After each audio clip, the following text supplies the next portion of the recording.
Thad Kubitschek. I'm the chairperson of the Human Resources Committee.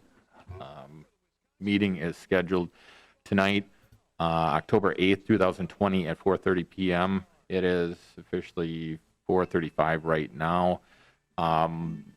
Committee members in attendance, Mr. Jay Bemke and Mr. Joe Zerflu is with us via remote access. Others in the room are Council Member Scott Kellogg, HR Manager Ryan Hartman, and we've got several people in the audience, Mr. Mayor, Chief Young, Mr. Justin Plouffe from the Fire Department, and who else do we got? Jason Joling from, did I say from the Police Department, Justin? From the Fire Department, and then Jason Joling from the Fire Department. With that, meeting was called to order. Item number 2, discuss and consider approval of sidebar agreement with IAFF Local 425 regarding continuation of the community care paramedic program. And anybody who would like to talk about that? Chief Young? So this is a program started initially in June of 2014. We've had a couple of contracts with Aspirus Riverview, and it kind of has gone dormant over the last year and a half or so, and Jason took over my position as EMS Service Director, and he's worked hard to keep this program going afloat, and he's worked hard with local clinics in the hospital to resurrect the program, and he's met with them and secured funding. So he has proposed some changes that I'll let him speak on. But the program in 2014 through 2015, 2016 is a good program, a lot of support for it. It just, we weren't seeing the patient referrals that we thought we would. And then we were paying our members a stipend, a lump sum. And Jason has worked with the union, and I'll let him explain the changes he's made. But he's made a lot of contacts with local clinics in the hospital, and I think the program's going to have a lot of benefits. So, Jason, if you want to talk about what you've done. I do have a copy of the proposed guideline as well as sidebar. Would anyone like a copy of that?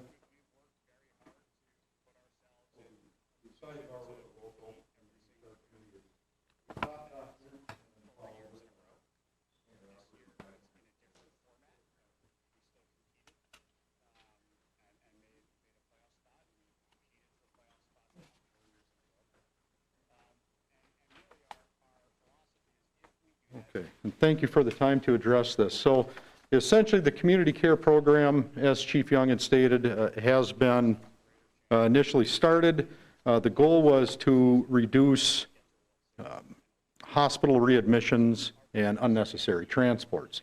Since that time, we've identified other community needs in collaboration with the Aspirus network, and specifically these are high-risk patients with recent discharges of anything from heart conditions to diabetes to respiratory conditions. And a lot of times I found out that people get discharged from the hospital, sent home, and they're not very sure on instructions, and they're not able to follow proper after discharge instructions, thus leading to a readmission, which a lot of time is costly for the hospitals, for the healthcare system, and it's a burden to our 911 system, tying up resources that could be used elsewhere. So this program,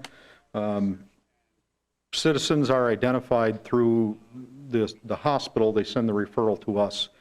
Essentially, we make an appointment and we go check on them. This year, we've, as an example, that we've been able to successfully follow up and keep track of COVID positive patients, elderly, high risk, that are quarantined at home. And because we were able to go follow up with them at home, they did not have to go to the clinic and put clinic staff and other people at risk. It was one provider with proper PPE and decontamination, and this person was able to stay home during his course of isolation and has since successfully recovered. Other high risk include simple things of teaching people how to properly use their inhalers when needed, properly use their medication, use sliding scale insulin, and all this stuff is within the scope. Financial impacts, there really is none to the fire department. We already have the tools and equipment for standard 911 response.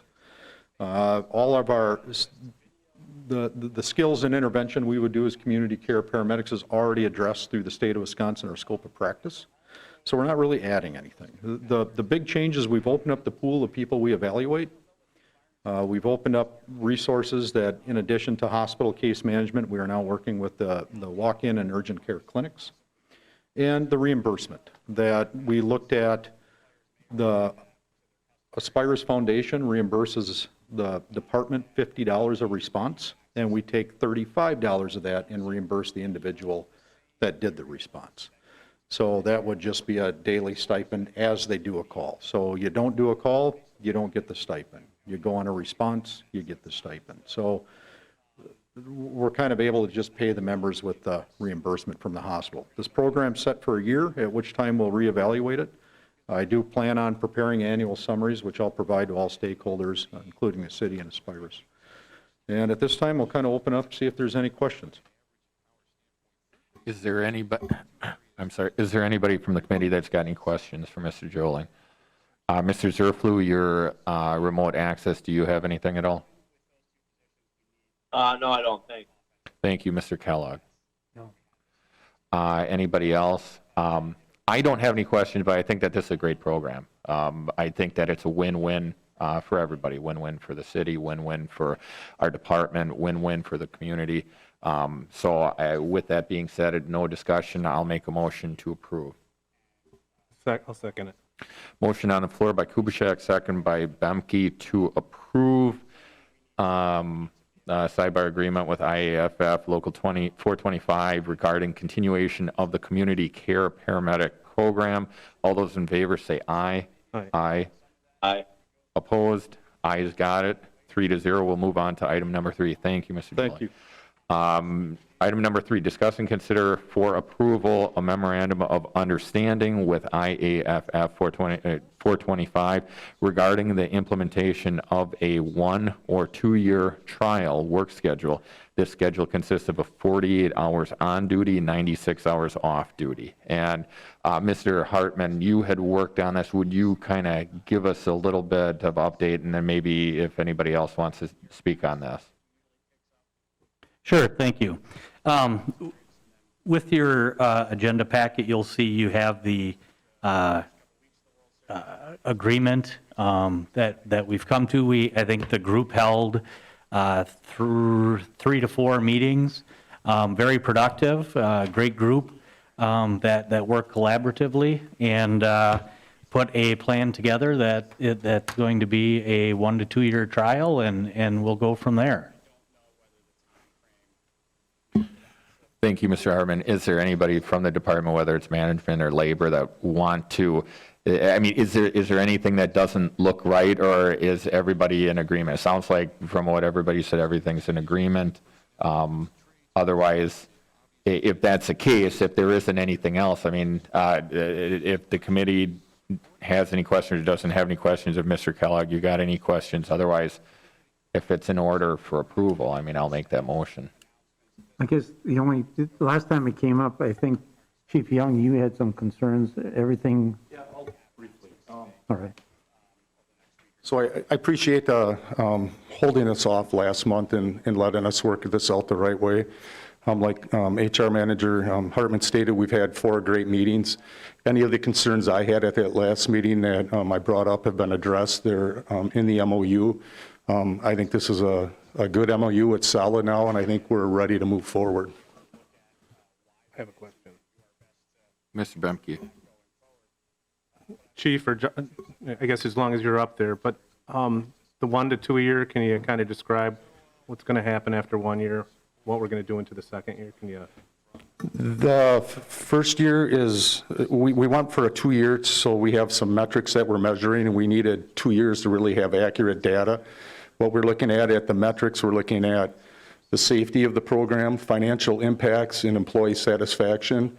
And with the metrics we've agreed to with the union and the body, 2 years will give us ample time to study the metrics that we've agreed to. The first year, the department will hold a vote, or the union body will, and they have the option to opt out if they so choose. And then the second year, the union will vote on it too, and after that vote, if it's approved, it would become permanent and then go into their contract.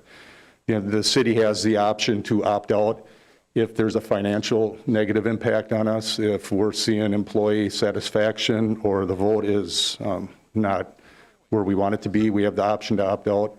And those are about the really big reasons are safety. We do have some safety measurements in there that focus on training and personal injury and accident forms. But I think we have everything in place. We're going to work together to make this work. And but that's where the 2 years, 1 year or 2 years comes in. The union will vote on it in December of 2021 and December of 2022. Thank you.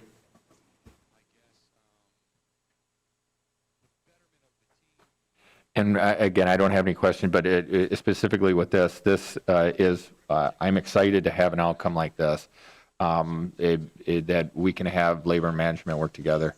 And that's one reason why we went this direction, and we're very fortunate to have hired a HR manager with the skill set to do this. And I hope that this is what we can do moving forward with our other bargaining unit, with the police department, as well as all the other departments that are non-bargaining units. This is a case where this is how an organization should function. So I'm excited about that. And again, not that I don't want to give anybody else any platform, but if everything seems copacetic with this, like I said, Mr. Zerflu, I'll give you an option. Do you have any questions, concerns out in remote land? No, none at all. I'm glad they worked it out. Wonderful. With that being said, then I'll make a motion for approval. I'll second it. I'll second. You can second it. All right, motion on the floor by Kubaschak, second by Zerflu to approve memorandum of understanding with IAFF Local 425 regarding the implementation of a 1 or 2 year trial work schedule. This schedule consists of a 48 hours on duty, 96 hours off duty. All those in favor say aye. Aye. Aye. Opposed? Ayes have it 3-0. We will move on to item number 4, discuss for clarification purposes the emergency paid sick leave policy that was approved at HR committee meeting September 3rd, 2020. Mr. Hartman, can you give us an update on this? Yes. So what I wanted to do with this, because I inadvertently did not bring the original policy to the September HR committee meeting when we talked about reenacting another 80 hours or full-time equivalent for those with not a normal 2-week or 80-hour work schedule. So with this attachment in the packet, you'll see at the bottom the verbiage that was implemented in that policy that was approved at the HR committee meeting. And I think my minutes at the time may have caused a little bit of confusion. So I just wanted to bring this back and make sure that the committee knew what was approved and implemented into the policy. So it was a reset of the 80 hours, and luckily that is what happened, because we are seeing some employees already going into that second set of 80 hours with this COVID exponential growth in the last couple of weeks. So thank you. Does any committee members have any questions on this particular thing, Mr. Bemke?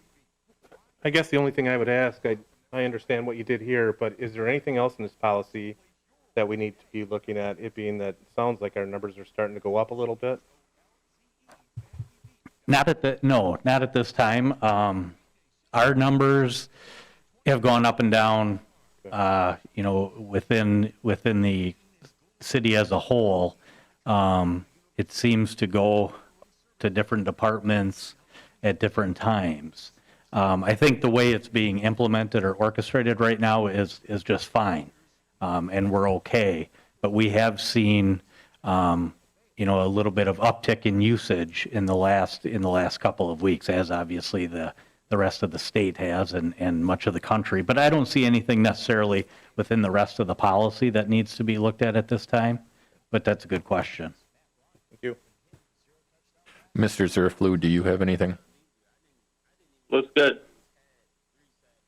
And it looks like this is not a discuss and act agenda item. You don't need any actual motion, right? Correct. No, it was just more of a transparency item for myself to make sure everybody was on the same page is all. Wonderful. Mr. Kellogg, do you have anything at all? Mr. Mayor, anybody?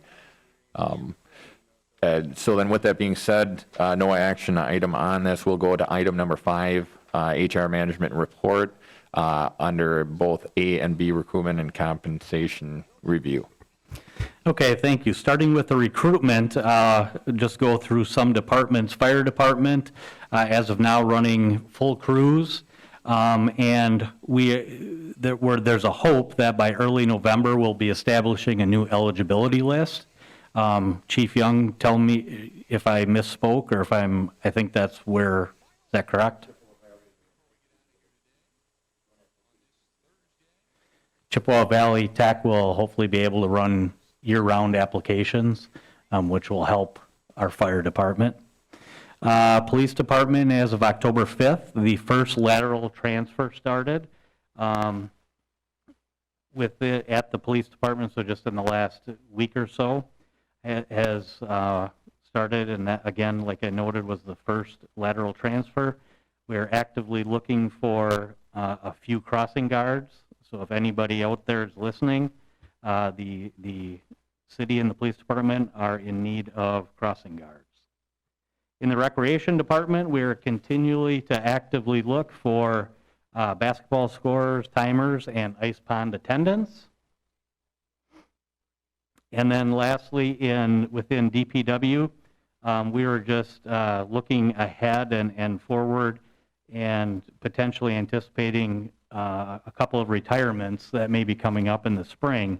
And our goal is to have somewhat of a succession plan in place so that there's not a lag in productivity or efficiencies over in DPW. And that is it for that. And then the second, any questions on that? Does anybody from the committee or anybody else have any questions on that at all? No, go ahead. Okay, great. Thank you. Compensation review. We are in the process of doing compensation review, and this is maybe just a little bit more of a forward into next month. We have identified a few departments and individuals that didn't necessarily receive the step and grade going back a few years. So next month we will be planning to present a appropriate move or adjustment at the HR committee meeting for those employees.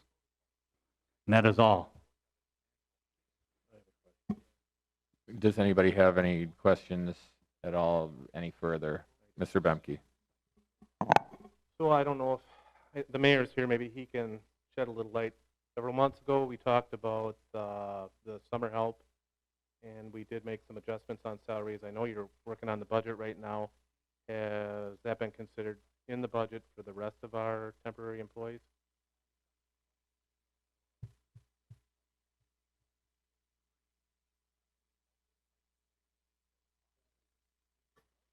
That hasn't been talked about, but I think Mr. Hartman will get that written down and we can get those reviewed, and we'll have to bring those to HR and go through that process for the seasonals.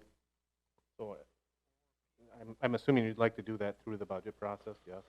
It's usually through easiest. HR, so it gets into the Yep. budget? Okay. Thank you. You're welcome. Mr. Chairman, Go ahead, Mr. Kellogg. when you review the compensation, are they looking at the steps? If I remember correctly, there's so many steps that weren't even viable to be able to use. It just seems like, are we looking at that or not?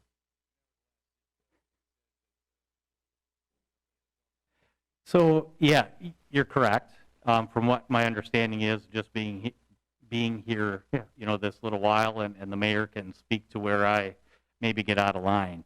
But yes, a lot of steps, and we are in the process. That won't take effect for quite some time within the next year or so, okay, over the course of the next year. These changes with the step and grade would be immediate for this group, for the few individuals that we've identified so far. It would just be an appropriate thing or a right thing to do for something that may have been, not acted upon a few years ago. So, Yeah, I was just concerned, I agree. I understand. I was just concerned that keeping on the table, the review of the table itself, that it's the number of steps in the near next year. yeah, and that process will be a very comprehensive process, and that whole grading and steps, and I think the mayor probably has a little bit more expertise to add to that. All right, thanks. Good question, thank you. I don't know about expertise, but that's correct. So that grade, it's a big chart, and probably 50% of it isn't being used. So the whole thought is to have a compensation review, readjust that grade and step structure to make it attainable, and that'll be all done through next year with the help of HR and working with the HR committee on that. Thank you. Does anybody have anything else underneath HR management report? Mr. Zerflu? I don't have any questions, no. Thank you. One thing I guess I noticed on the chat log here, City Attorney Sue Schill wants to comment on item number 4. Maybe there is something that we do need to approve. If the minutes may have been wrong, we might need to make action on that. Sue, are you available? Yes, I am. Thank you. Right. I think because the minutes, if you recall the minutes back in September from this leave matter, basically said that the leave would be an additional 80 hours, and it would be for the purposes of employee quarantine orders. So I think that's what led to bringing it back today, because the minutes either didn't reflect what the motion was or what the intent was, or maybe it wasn't clear what the intent was. And so I think it probably would be best if you could make a motion on that you are, reaffirming or basically accepting the change policy as it is presented tonight, and then that will clean that up, the minutes from the last time. Because I think it's not correct as the minutes were from last week. Last month. Thank you. So then with that being said, as a recommendation from the City Attorney Schill, I will make a motion to accept the changes presented tonight by the HR manager for corrections to the previous meetings minutes about the emergency paid sick leave policy that was presented on September 3rd, 2020. Second. Great, thank you. Okay, so just in case, Sue, if you're still there, is that about what you're saying for a motion? Yes, thank you. Great. So there's a motion on the floor by Kubaschak, second by Bemke. All those in favor say aye. Aye. Aye. Opposed? Ayes have it 3-0. The last item on the agenda is adjournment. Real briefly, we've been trying to have our committee meetings on Thursdays, the first Thursday of the month, to kind of get away from the first Tuesday being that it used to be kind of a stacked night with finance and property as well as Public Works Committee. But in November, there's a scheduling conflict, so we may be bumping that up. So if anybody, either in TV land or anybody in this organization, has been kind of planning, it will be before the first Thursday, I believe November 5th. That's what it was tentatively going to be scheduled for, but we might bump it up to November 2nd or November 3rd for our next regularly scheduled HR committee meeting, just as a heads up for everybody. Anything else anybody has? With that, I'll entertain a motion for adjournment. So moved. Mr. Bemke makes the motion. I can second. Mr. Zerflu second. All those in favor say aye. Aye.